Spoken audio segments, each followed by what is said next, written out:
Hello and welcome to my podcast, Become. My name is Sabine Kvenberg and I am your host. The content will inspire you to reach your aspirations and become the best version of yourself. I feature interviews with successful individuals from various industries delving into their personal and professional journey, how they overcame adversities and the strategies they used to achieve their goals. We have to become the person we are meant to be first, so we can live the life we are destined to live. That also means we must overcome challenges and work through difficult times to learn, grow, and become the next, more fabulous version of ourselves. I'm so glad that you're here. Let's get on this journey together. Hello and welcome to another episode of Become. My name is Sabine and I am the founder of this podcast. Today, it's the last episode in 2023 and I invite you to come on a journey with me. Before we go there, I just ask if you like this episode, give us a 5-star rating and write a little review. We really appreciate it. Picture this. You are daydreaming and suddenly you hear a sound like something is being released. You see smoke a few feet ahead of you. And as it slowly dissolves, a genie appears, telling you he could grant you a wish. What would it be? So let's play along and have some fun with it. Truly, what could it be for you? What is that one wish? If you would have it in 2024, you would be happy. You would just feel a peace or calm within you, whatever it may be. What would it be? What if I tell you that you don't need a genie to make your dreams come true? What if you could have what your heart desires? It may take a little bit longer than a poof, like we remember the genie in Aladdin, right? But it's possible. You know why? I believe we all have our own internal genie, but we are afraid to let it out. I mean, every one of us has moments when we realize we must overcome our fears in order to move forward and get what we desire. Most importantly, to step into our greatness, to use the gifts and talents that we received from our Creator. Now, don't expect that there will be a magic moment in which you will have all figured out at the snap of your finger. This is not to say that this could happen, but for most of us, it's a journey. Little steps at a time, overcoming one hurdle, conquering one battle, and moving forward with a little bit more courage than before. You know, we remember those moments when we took a small step forward and it felt good, right? Our subconscious mind remembers this, and we can refer to it if we want to feel good. However, our subconscious mind also remembers all the times we said, no, back up. I didn't have the guts to conquer my fears. It really is our choice. It's your choice. It's my choice.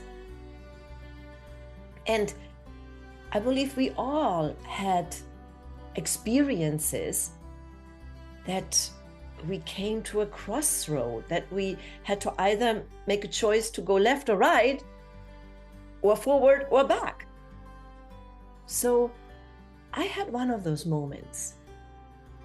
I have been teaching acting and dance for many years when I had my own performing arts studio. part of being a teacher is helping students gain confidence and overcome the fear of speaking or performing in front of an audience. But there was one time where I found myself becoming a student, and I was overwhelmed with fear. I found myself at that crossroad, and I had to decide my future fate. You see, a few years into operating my performing arts school, I got some visitors that came to the front door, a couple, and they were asking to speak with the owner. Lucky them, I was there, but lucky me, I was there.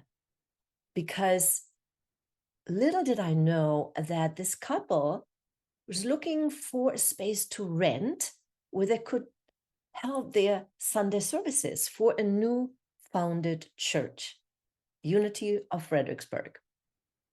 So as they asked if I would rent out space, if I would consider it, I thought to myself, hell yes, I would. I was looking to get another source of income to tie us over to the expansion that we just had. And I said yes. They liked the space. And a couple weeks later, we had our first service. Little did I know that this was more than just a rental agreement.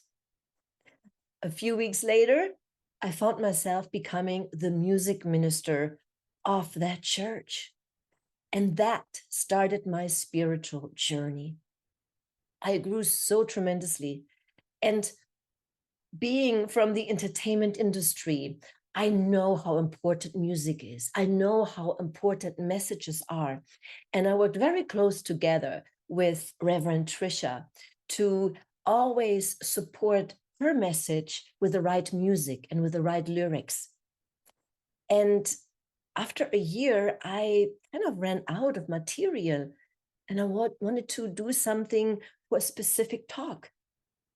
And I couldn't find anything. But I was open and I prayed for the right thing to come to me. Little did I know that that right thing was to compose my own song for that Sunday service. And I did. Miraculously, I was able to just sit down at the piano. I was not a very good piano player. I just had enough skills to accompany my students during their voice lessons. But all of a sudden, there was a song. And that opened up a new way of expressing my gifts and talents. But most importantly, it was a new way that I could connect with the audience. You see, I believe communication is crucial. The better we can communicate with each other, the better relationships we can form, the better we can communicate our message, the better or easier we can gain new clients. In my case, I was able to communicate a spiritual message. That later on led to many other things. I was performing in front of our small congregation, and I felt safe there because they loved me, I loved them, and it was a small enough congregation. But all of that changed one night. As the music minister, I was sent to a music conference, and I attended this music conference. It was great. I learned a lot. And one day, we had what we called spirit sharing in the evening. We were about 100 musicians, and we all could put our name in the basket to perform a song that we wrote. And I thought, oh, that would be a great idea. I did. But then I was overwhelmed with fear. fear set in. The voices in my head starting to talk to me in a very negative way. Like, Sabine, what do you think you're doing here? These are all musicians. You are not a musician. All those things, right? Yes, I studied voice. I was a musical theater performer, but I never officially studied music, studied how to compose music. I never officially had a music degree, right? All of those things went through my head and I played small. And then I was like, oh my gosh, what am I doing? I can't perform there. What if I mess up? I just picked up the guitar that I haven't played for years and I composed my first song on that guitar. What if it's not good? What if they laugh? What if? Can you relate to a situation in your life where you were overcome with fear and you said, oh, what if they laugh at me? What if I don't know what to say? What if? And we play small. To our defense, we still have a million-year-old brain that was designed to keep us safe. And when we step into something that is new, into the unknown, automatically there is something triggered that says, danger, danger, danger. You may not want to go there, right?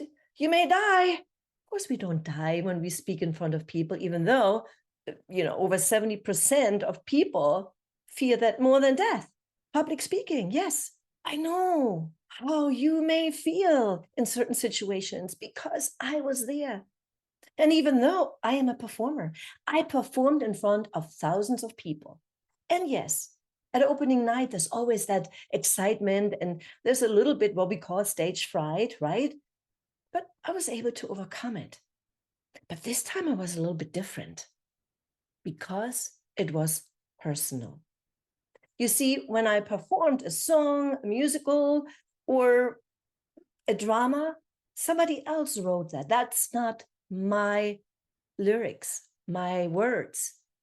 I just play a character. So I can kind of sort of hide behind that character. But here it was me. Secretively, I was praying. Hopefully, my name was not pulled from the basket. And guess what? My wish came true. I didn't have to perform. And I was relieved. I said, okay, it was not supposed to happen.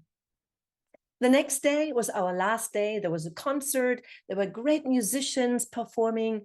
And I remember Greg Tamblyn was finishing out that concert with a song called "The Heart of the Mother," and it's a chant, and we all know it. All the Unity musicians know the song, so we all sing along, and it just raised the vibration of the auditorium. I felt good, and it was just like I was flying, right? I was like elevated.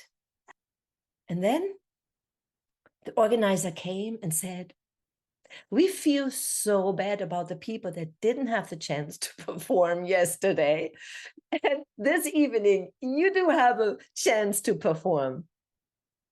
Whoa, immediately that elevation, I was elevated at that level, I like dropped down. Oh no. But something happened in that last few minutes where we all sang along. I actually felt good. And I was able to overcome that fear by drowning out those negative voices that came back. And then I was talking, my higher self was talking to me, right? My lower self with that fear, who said, Sabine, look, you are in a safe environment. Yes, they're all musicians, but we're all in the same boat. And you too are a musician. This is this is the song that you composed, that you received, the lyrics and the music, really, you were channeling it. And that's also another gift you have to share. At least share it. If it doesn't work, you know. But if you don't get up today, you will never, ever share your music beyond your little congregation. Wow. That pep talk to myself did it. I said, okay, I will do it. And I prayed and I said, I'm going to be myself.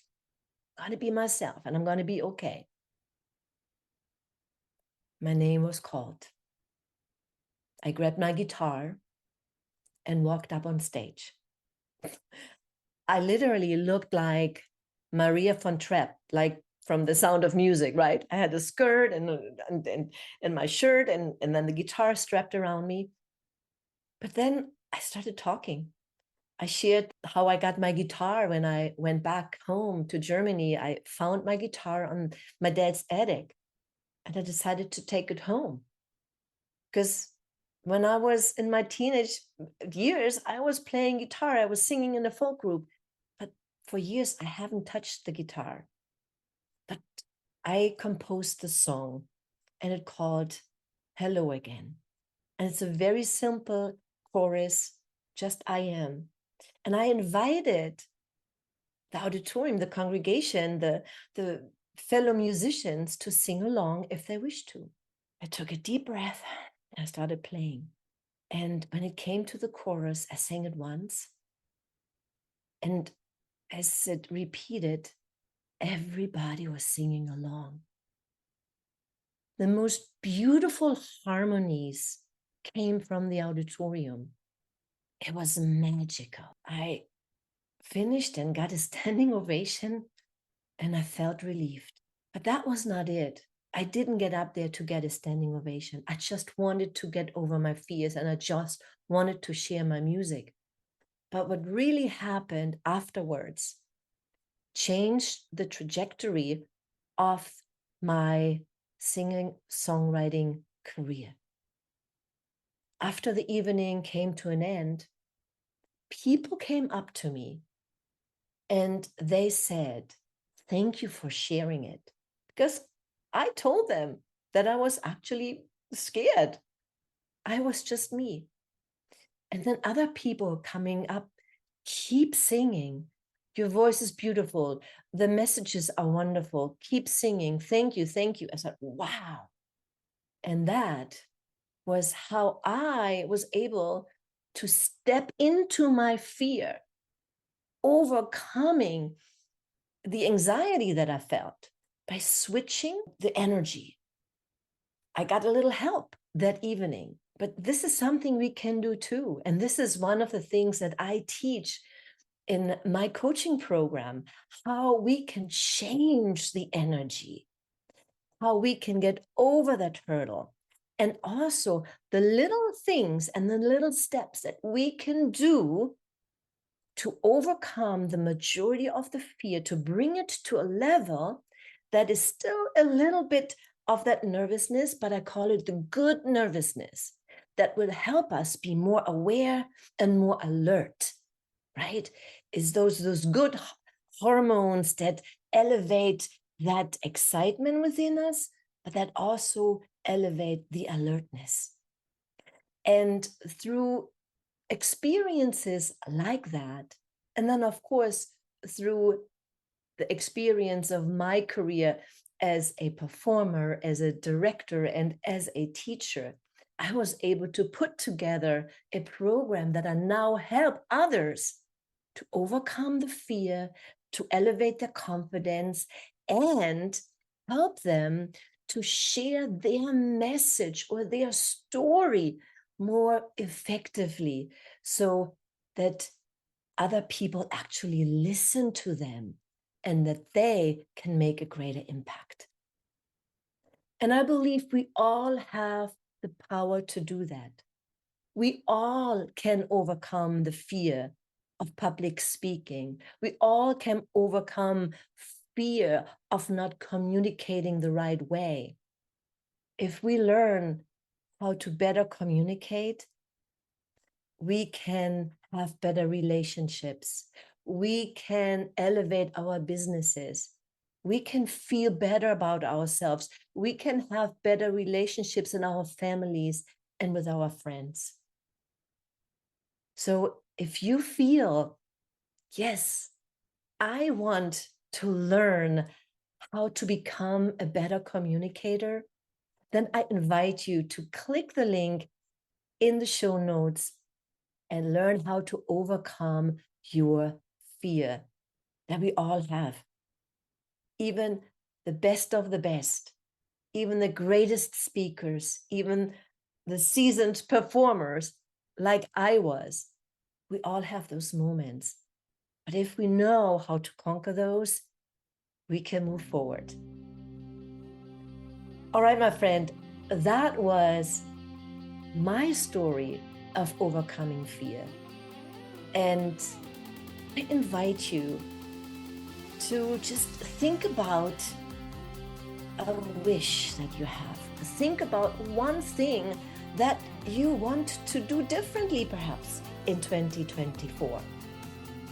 The one thing you want to do different in the new year. The one thing you want to feel better about yourself. The one thing you want to change. The one thing you want to achieve. When you have that one thing in your mind, remember, you don't need a genie for you to say, poof, it's done. The genie is inside of you. You can do it. You may need a little help with a coach, a mentor, and that's perfectly okay. And if you feel I possibly could be the one that can help you, I would be honored to have a conversation with you. So click the link that is in my show notes to set up a call with me, and I will have a conversation with you. And I will share some of the tips that I can give you. And if you feel we can work together, great. But you will get away at least with one thing that you can apply right away. I appreciate you, and I wish you a fantastic, happy, healthy, and prosperous 2024. Until I see you again, always remember, serve from the heart, follow your passion, and live the life you imagine.